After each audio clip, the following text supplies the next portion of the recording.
வணக்கம். சாதிக்க பிறந்தவர்கள் பாகம் 3. அருணிமா சிங்கா. ஓடும் ரயிலிலிருந்து தண்டவாளத்தில் தூக்கி வீசப்பட்ட பெண். அந்த வழித்தடத்தில் வந்த பிறிதொரு ரயிலின் சக்கரங்களுக்குள் சிக்குண்டு சிதைந்து போன கால்.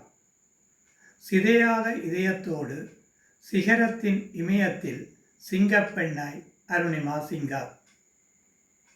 இந்தியாவின் உத்தரப்பிரதேசத்தில் உள்ள அம்பேத்கர் நகரில் 1988ஆம் ஆண்டு ஜூலை மாதம் 20ஆம் தேதி அருணிமா சிங்கா பிறந்தார்.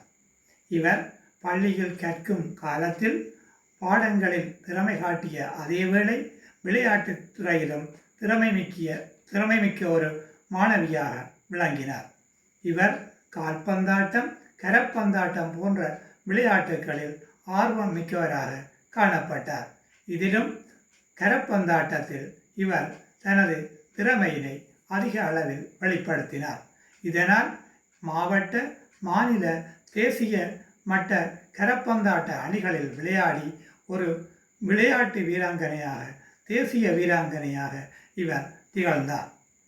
இவர் ஒரு வீராங்கனையாக திகழ்ந்தாலும் இவரது கனவு தான் ஒரு துணைப்படையில் சேர்ந்து பணியாற்ற வேண்டும் என்பதாக இருந்தது. இவருக்கு 23 வயதாக இருக்கும் பொழுது ஒரு நேர்முக தேர்வில் தோற்றுவதற்கான அனுமதி கடிதம் கிடைத்தது. இது விடயமாக இவர் டில்லி செல்ல வேண்டி இருந்தது. எனவே உத்தரப்பிரதேசத்திலிருந்து டில்லிக்கு பத்மாவதி எக்ஸ்பிரஸில் பயணம் செய்தார். 2011ஆம் ஆண்டு ஏப்ரல் மாதம் 11ஆம் தேதி இவர் இந்த பயணத்தினை மேற்கொண்டிருந்தார். நள்ளிரவு வேளை இவர் பயணித்த அந்த ரயில் பெட்டியினுள் கொள்ளையர்கள் ஏறினார்கள். அவர்கள் அங்கிருந்த பயணிகளின் ஆபரணங்களையும் உடைமைகளினையும் கொள்ளையிட்டார்கள். அதில் ஒரு திருடன் அருணிமாவின் களத்தில் இருந்த தங்க சங்கிலியினை அறுக்க முற்பட்டார். அப்பொழுது அருணிமா சிங்கா அவனோடு போராடினார். இதனால் கோபமடைந்த ஏனைய கொள்ளையர்கள் கூட்டமாக சேர்ந்து அருணிமாவை தாக்கி அவரது தங்கச் சங்கிலியை அறுத்ததுடன் அவர் உடைமைகளையும் கொள்ளையடித்தனர். அதனோடு விட்டுவிடவில்லை. அருணிமாவை அந்த ஓடும் ரயிலிலிருந்து வெளியே தூக்கி வீசினார். அவர் தண்டவாளத்தில் காயத்துடன் கிடந்தார். சிறிது நேரத்தில் அந்த தண்டவாளம் அதிர்வதை உணர்ந்தார். அந்த வழித்தடத்தில் பிறிதொரு ரயில் வந்து கொண்டிருந்தது. தனது உடலை தண்டவாளத்தின் வெளிப்பகுதிக்கு மிக வேகமாக இயன்ற அளவில் வெளி கொண்டு வந்தார். எனினும் அவரது இடது காலினை முழுமையாக தண்டவாளத்திலிருந்து வெளியில் எடுப்பதற்கு முன்பாக அந்த விரைந்து வந்த புகையிரதம் அவர் கால்களின் மேல் ஏறி சென்று விட்டது. இதனால் அவருடைய கால் மிகவும் பாதிக்கப்பட்டது. விடியும் வரை எவரும் காணவில்லை. அதனால் அவர் வலியை பொறுத்தபடி அந்த தண்டவாளத்தில் கிடந்தார்.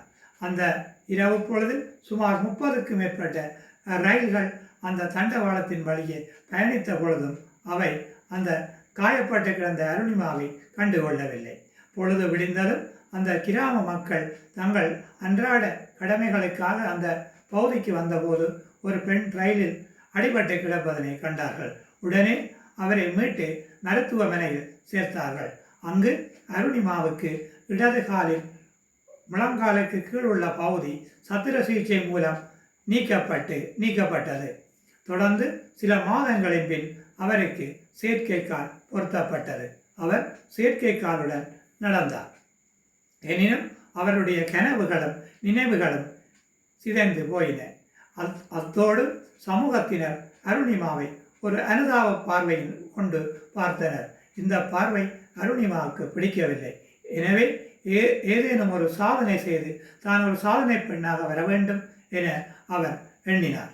இந்த வேளையில் அவர் காயப்பட்டு மருத்துவமனையில் இருந்த பொழுது அவரது உறவினர்கள் இவரை எவரெஸ்ட் சிகரத்தில் ஏறி சாதனை படைக்குமாறு அறிவுரை கூறியிருந்தனர். அந்த அறிவுரை அவர் நினைவுக்கு வந்தது. அத்தோடு தொலைக்காட்சி நிகழ்ச்சி ஒன்றில் மலையேறும் பயிற்சி தொடர்பான காணொளி ஒன்றினையும் அவர் பார்த்திருந்தார். இவைகள் அவரை மலையேறுவதற்கான உற்சாகத்தை மனதில் ஏற்படுத்தியது. தனது விருப்பத்தினை முதலில் மருத்துவர்களிடம் தெரிவித்தார். பின்னர் பச்சேந்திரி பால் என்ற பெண்மணியிடம் தெரிவித்தார். இவர் எவரெஸ்ட் சிகரத்தில் ஏறிய ஒரு பெண்மணி.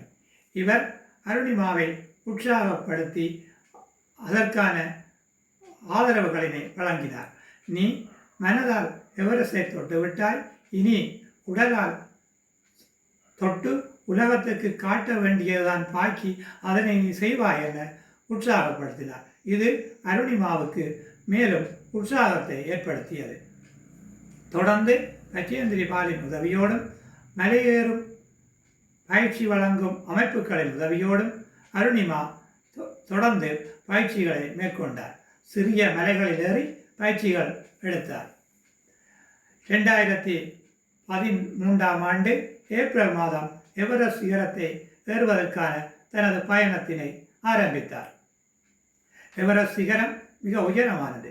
அந்த மலையில் ஏறுவது மிகவும் கடினமானது. அதுவும் மாற்றுத்திறனாளி பெண்மணி ஒரு செயற்கைக்காலுடன் ஏறுவது என்பது மிக மிக கடினமானது.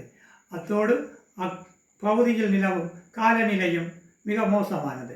வெயில், பனி, குளிர், காற்று என பல தரப்பட்ட காலநிலைகளுக்கு மத்தியில் சவால்கள் நிறைந்த ஒரு பயணத்தினை அருணிமா சுமார் 50 நாட்கள் வரை தொடர்ச்சியாக மேற்கொண்டு 2013ஆம் ஆண்டு மே மாதம் 21ஆம் தேதி அந்த எவரெஸ்ட் சிகரத்தின் உச்சியில் ஏறி சாதனை படைத்தார். அங்கு இந்திய கொடியை நாட்டினார். உலகில் முதல் எவரெஸ்ட் சிகரத்தில் ஏறிய மாற்றுத்திறனாளி பெண் என்ற பெருமையினையும் தனதாக்கி கொண்டார். தொடர்ந்து இவருடைய திறமையினை எல்லோரும் பாராட்டி கௌரவித்தனர். அருணிமா எவரெஸ்ட் சிகரத்தோடு நின்று விடவில்லை. அவர் உலகின் 5 கண்டங்களில் உள்ள 7 மலைகள் வரை ஏறியிருக்கின்றார். அண்டார்டிகாவில் உள்ள ஒரு மலையினை 2019ஆம் ஆண்டு ஏறியதாக சொல்லப்படுகின்றது. இவ்வாறாக உலகில் உயர்ந்த பல மலைகளை ஏறி அருணிமா அந்த செயற்கைக்காலோடு ஏறி சாதனை படைத்திருக்கின்றார். இவருடைய திறமையை கௌரவிக்கும் முகமாக இந்திய அரசாங்கம் 2015ஆம் ஆண்டு பத்மஸ்ரீ விருது வழங்கி அருணிமாவை கௌரவித்திருந்தது. செயற்கை காலுடன் சாதனைகள் புரிந்த அருணிமாவை இப்பொழுது சமூகம் ஒரு சாதனை பெண்ணாக பார்த்தது. இதனையே அருணிமாவும் விரும்பினார். எனவே அருணிமாவின் வாழ்க்கை சாதிக்க துடிக்கும் பலருக்கும் ஒரு வழிகாட்டியாக அமையும் என்பது திண்ணம். நன்றி.